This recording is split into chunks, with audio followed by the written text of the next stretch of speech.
Во время Ливано-Израильской войны ряд исследователей провели эксперимент, в ходе которого группу людей обучали способности ощущать мир внутри себя. В специально назначенное время этих людей забрасывали в истерзанные войной регионы Ближнего Востока.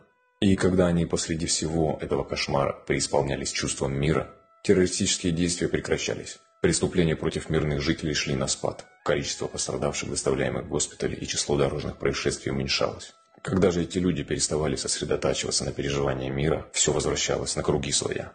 Такие исследования подтвердили ранее сделанные открытия. Когда даже небольшой процент населения обретало внутреннее состояние мира и покоя, это состояние отражается в окружающем мире. Исследователи смогли высчитать количество людей с чувством мира в душе, которое требуется для того, чтобы это состояние отразилось на окружающем мире. Например, для города с миллионным населением требовалось бы примерно 100 человек, а для региона с населением 6 миллиардов оно составило бы меньше 8 тысяч человек. Формула учитывает лишь тот минимум людей, который необходим для того, чтобы начать процесс оздоровления мира.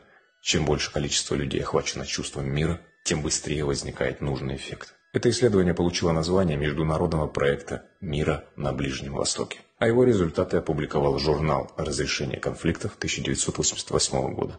Мироздание держится на людях, у которых любовь и мир в душе.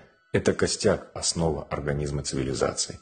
Они не жалуются, не осуждают несовершенство мира, не презирают матрицу-систему, не призывают из нее выходить. Они просто спокойно делают свои дела, украшают свою жизнь на благо самим себе. Иногда даже не задумываясь о том, что их личная благополучная жизнь спасает этот мир от разрушения. Точно так же устроен организм человека. Стволовые клетки, стволовое тело, биополе, душа – это основа жизни. Их мало, но они в тельняшках. Сохраняйте внутри себя состояние мира и покоя. Это отражается на том, что происходит вокруг вас.